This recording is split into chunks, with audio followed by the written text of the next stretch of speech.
अस्सलाम वालेकुम नाज़रीन। तो एक दफ़ा फिर मैं आपके सामने हाज़िर ख़िदमत हूँ। तो इस वक़्त मैं सबसे पहले आप लोगों का शुक्रिया अदा करना चाहता हूँ, जिन लोगों ने जब मैंने ये ख़बर शेयर की थी कि पाकिस्तान नहीं निकल रहा रेड लिस्ट से, तो मुझे सपोर्ट किया, मेरी बात पे यकीन किया। और उन लोगों को भी शुक्रिया अदा करना चाहता हूँ, जिन्होंने मेरे पे एतमाद करके मुझे फ़ॉलो किया।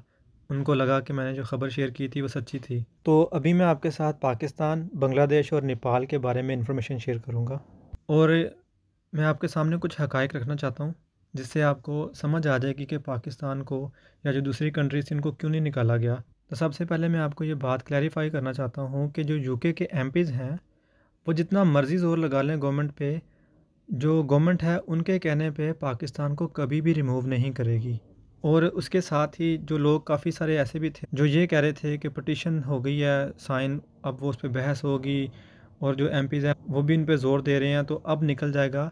तो यहाँ बात ये है कि पाकिस्तान का काम है ये वाला, कि उनको इस चीज़ पे कन्विंस करना है कि हमारे मुल्क में जो शरह है कोविड की, वो नीचे जा रही है, जो वैक्सीनेशन है वो ऊपर हम ज़्यादा कर रहे हैं।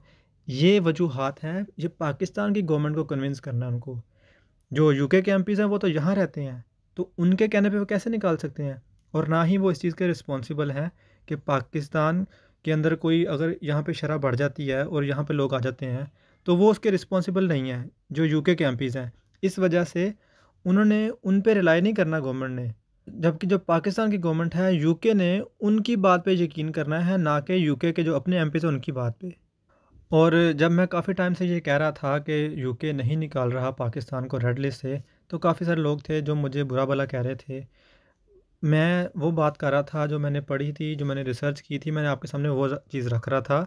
मैं अपने से अपनी ख्वाहिश के मुताबिक कोई बात नहीं कर रहा था। और दूसरी बात ये थी जो मैंने बताई थी आपको पहले भी, कि इस वक्त का जो यूनिवर्सिटीज़ हैं उनके इनटेक स्टार्ट हो रहा है। अभी जो गवर्नमेंट है उन्होंने पैसे जनरेट करने हैं इनसे, इस वजह से भी उनको अभी नहीं निकाल रहे। ये भी इसके पीछे एक बड़ी वजह है। और तीसरी बात ये है कि पाकिस्तान ने 2 वीक पहले स्टार्ट किया था ये काम, कि यूके की गवर्नमेंट को कन्विंस करने की कोशिश कर रहे थे, बहुत ज़्यादा उनके पीछे पड़ गए थे, बता रहे थे उनको हम ऐसे काम कर रहे हैं।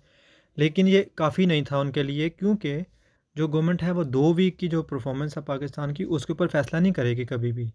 उनको टाइम चाहिए और उन्होंने यही कहा है कि हमें टाइम चाहिए और हम देखेंगे मज़ीद कि पाकिस्तान क्या उसमें कमी आ रही है और वैक्सीन जो है ज़्यादा लग रही है, और वो जो पाकिस्तान की जो गवर्नमेंट है वो इसके ऊपर क्या इनिशिएटिव ले रही है वैक्सीन के ऊपर। और साथ ही बात कर लेते हैं इंडिया की। और हमारे काफ़ी सारे लोग ऐसे हैं जो इंडिया के ऊपर एक बात उठा देते हैं।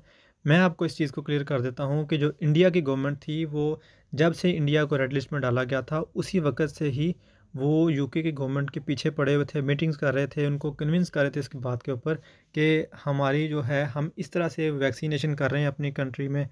और साथ में जो पॉलिटिकल जो इशू था वो ये था कि उनके साथ उनको ट्रेड भी करनी थी।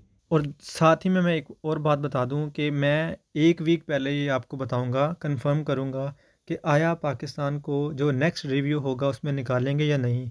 इसके बाद बात कर लेते हैं नेपाल की और साथ ही बांग्लादेश की। काफ़ी सारे लोग ऐसे भी हैं जो मुझे ये भी पूछ रहे हैं नेपाल से और बांग्लादेश से कि हमारी कंट्री का क्या बनेगा। तो पहले मैं बात करता हूँ नेपाल के बारे में। जो नेपाल है उसके लिए एक अच्छी खबर ये है मेरे पास, कि जो सितंबर में होगा रिव्यू, उसमें नेपाल के निकलने के चांसेस काफ़ी ज़्यादा हैं। क्योंकि जो नेपाल में शरह है कोविड की और जो डेली बेसिस पे केसेस आ रहे हैं वो बहुत ही कम हैं, नीचे आ गए हैं, तकरीबन 1500 के करीब आ चुके हैं डेली जो केसेस आते हैं। और उनको वैक्सीनेशन भी काफ़ी स्पीडी लगाई जा रही है। इसलिए जो नेपाल है उसके लिए अच्छी खबर है कि जो नेक्स्ट रिव्यू होगा 16 या 17 तारीख को, उसमें नेपाल के चांसेस काफ़ी ज़्यादा हैं निकलने के। लेकिन फिर मैं वही बात करूँगा कि मैं 1 वीक पहले ये अपडेट करूँगा कि आया नेपाल भी निकल रहा है या नहीं। तो तीसरे नंबर पे मैं बात करता हूँ बांग्लादेश की। बांग्लादेश की जो हालत है वो भी पाकिस्तान की तरह ही है इस वक्त। और जो डेली बांग्लादेश के केसेस आ रहे हैं वो 4000 5000 केसेस आ रहे हैं। और वहाँ पे भी अब काम शुरू हुआ है वैक्सीनेशन का। जो अब सूरत हाल में देखी जाए, जो मैं अभी वैसे आपको एक रफली आइडिया बता देता हूँ कि जो सूरत हाल पाकिस्तान की है, जिस तरह से वैक्सीन लग रही है, नेपाल की है और बांग्लादेश की है, इसके मुताबिक अब जो गवर्नमेंट है यूके की वो इस पे सही से देख रही है कि हम इनको निकाल दें या नहीं। लेकिन जो नेपाल है उसके लिए ये है कि उसके चांसेस हैं नेक्स्ट रिव्यू में काफ़ी ज़्यादा। लेकिन मैं फिर वही बात कर रहा हूँ कि मैं 1 वीक पहले आपको अपडेट करूँगा इसके मतलब कि आया ये कंट्रीज़ निकल रही हैं या नहीं। और अब मैं आप सब लोगों से ये उम्मीद करता हूँ कि आपको मेरी बात समझ आ गई होगी, क्योंकि मैंने आपको लॉजिकली एक पॉइंट समझाया है कि ये वजूहात थी। जो दूसरी वजूहात लोग बता रहे थे कि एक ग्रुप बन गया है इंडिया के साथ, बांग्लादेश के साथ, पाकिस्तान के साथ ज़्यादती हो गई है, तो वो देखें ऐसा कुछ भी नहीं हुआ, इंडिया तो फिर निकल गया ना।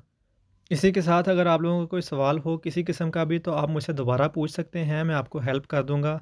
तब तक के लिए अपना ख़्याल रखिएगा, दोबारा किसी और वीडियो के साथ आपसे मुलाकात होगी।